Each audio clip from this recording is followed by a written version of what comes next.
Happy Monday and welcome to Next Weather. Today we're going to be talking about the tropics, but it looks a little different today. We're not expecting a tropical system to develop anymore with that low pressure system that has been moving along the coastline of our area. It is now making its way into southeastern Louisiana. The potential for tropical development has become very low, basically zero at this point, but there are still some low-lying effects and things we are concerned with continuing into tomorrow. So let's just get straight into it. Here is a look at the area that we are watching. You can see it highlighted there in yellow. You can see that blob on the satellite. That is that low pressure system. Basically, for the most part, the low pressure system that we've been tracking, the National Hurricane Center has decreased its chance of any tropical development to a 10% chance. So at this point, it is fair to say it's just a broad area of low pressure with no chance of tropical development, but we will continue to see disorganized showers and thunderstorms through at least Friday, even possibly portions of Saturday in the earlier portions of Saturday morning. With this system, it has brought in tropical moisture that has added to our humidity levels and elevated our rain chances.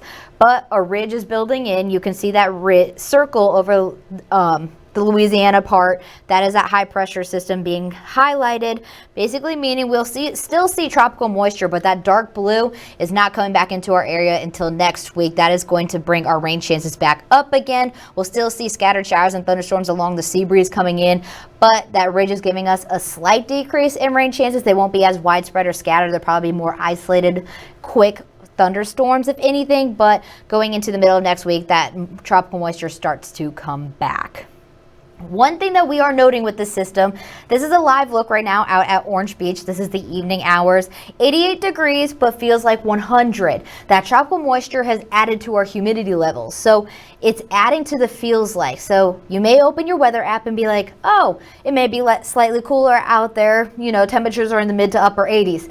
That is where we're unfortunately wrong. That humidity is making it feel a lot stickier outside than it already is. So we've been feeling the heat index value, but the difference is you don't see that sunshine to make it feel even hotter. Now it's just that added moisture and that humidity that's making it feel quite gross outside. And our winds are out of the south at 13 miles per hour. We're going to continue to see those wind gusts near 20 miles per hour, but our wind speed will be near about 10 to 15 because of that low pressure system increasing our wind speed. So overall, our biggest concern though today into tomorrow is our rip current risk.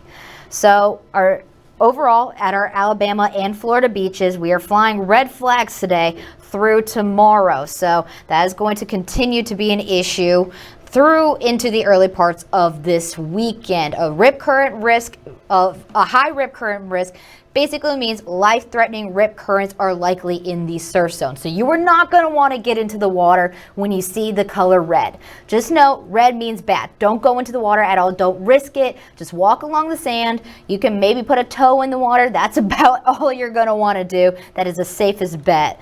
So one thing to note, Navarre Beach was flying double red flags today. Here's your reminder on what that means. It is illegal to get into the water with double red flags. You should not get into the water when red flags are waving in general. That is the one thing you want to know. Double red flags mean extreme hazard, water's close to the public. Red means it's very dangerous. It's not closed, but overall, you're just not want to get into the water at all. Yellow means a moderate surf, green means calm conditions, and purple means dangerous marine life. So overall, we're going to continue to see that over the next few days. Here's that rip current risk laid out in the next 5 days.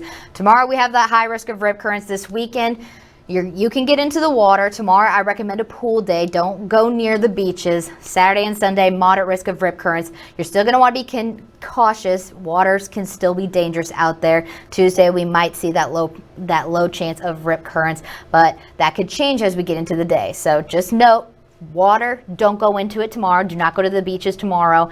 This weekend, still be cautious if you're heading to the beach.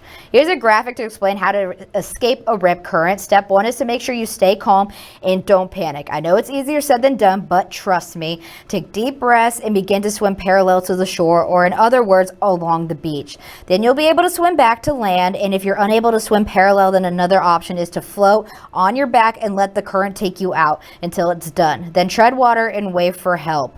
Now, a few ways to identify rip currents include water that that looks darker or murkier, gaps in breaking waves. So if you don't see that choppiness, if you don't see the white of the waves crashing, that is what you're looking for. And then if you see choppy water, move away. For short, another thing is when you see foam, seaweed, or sand moving out to sea, that is another thing you don't want to see. All those things mean there's a rip current present, so get away from the water. Those are the best things to do and the easiest things to identify with a rip current, because sometimes they can be confusing when you hear the term rip current and what they mean. So those are the few things you want to know when looking out into the water on days like this.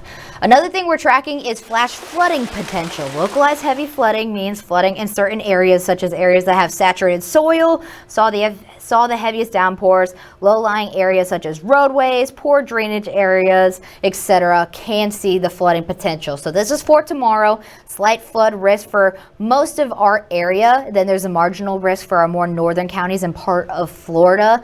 Either way, just always be cautious when you see the water. When you see flooding in the roadways, turn around, because you never know what you can see. You never know how deep that water is either. So this is when you hear the term turn around, don't drown. That is when you see big puddles of water, especially on the roadways or in low-lying areas. So here's a look at the HRRR to show you our rain chances. This is 5:30, scattered showers and thunderstorms expected for the majority of the evening. Those start to calm down around the dinner time hours into this evening. Some lingering isolated showers and thunderstorms will continue into the overnight hours. As this low is moving, scattered showers and thunderstorms are going to continue into tomorrow. It's going to be consistent, where you'll be dry one minute, you can see some heavy downpours another. Some people will be dry while others are seeing downpours, and those people who were dry could see downpours, while the people who were seeing heavy downpours will be dry. That is basically going into Friday. That is what you can expect. What we saw today, isolated showers and thunderstorms, those could increase to a more widespread set into Friday, because daytime heating can contribute to the instability of these showers and thunderstorms. So things to note: gusty winds, heavy downpours. There's a very small chance for hail, and then water spouts are also likely with this, because the added rotation from the low can cause a slight spin up over the water. We've seen it over the past couple of days here along the Gulf Coast. We've had plenty of pictures sent in from people as well. Here's that rainfall forecast into Saturday. 2 to 3 inches is what we're expecting. Atmore close to 3 inches, Molino close to 3 inches, 1.5 to 2 inches along the coastline, etc. That's what we're expecting for rainfall totals according to our models. Here's a look at the 5-day chances for rain. Tomorrow we have a 70% chance of rain. Tonight we're about a 60% chance of rain. 40% chance into Friday night. So Friday is going to continue to be a rainmaker like we saw today. And then going into the weekend, our rain chances start to lower just a little bit. Typical summertime pattern with showers and thunderstorms developing along the sea breeze and possibly moving inland. That's all thanks to that ridge coming in. And then by Tuesday, we can see a slight increase in that because the ridge is moving out of our area. Here's a look at your 7-day extended forecast. We continue to see those elevated rain chances.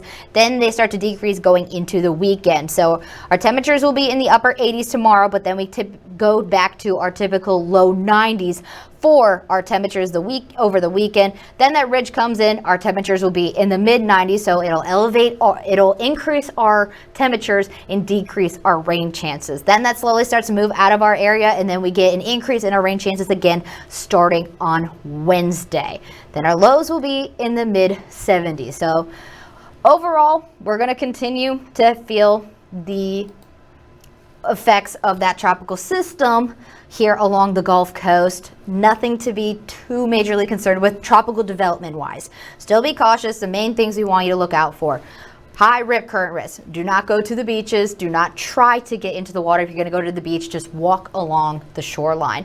A tow is as far as you want to go into the water. But then this weekend, we have a change to a moderate risk of rip currents, but still be cautious getting into the water. It's not as dangerous as of a concern compared to when you see those red flags. Another thing, localized heavy rainfall could lead to localized flooding. So remember, turn around, don't drown. If you see puddles of water that look like they could be deep, do not try and go into them. You never know what's in the water. You never know how deep it actually is. Then we could have gusty winds of 15 to 20 miles per hour throughout Friday. Then going into the weekend, we go back to our typical summertime pattern. So that low is making its way into southeast Louisiana. and then will lower our rain chances. That ridge will come in, increasing our temperatures. So that is your overall summary on what to expect over the next few days. Thank you so much for joining me here on Next Weather.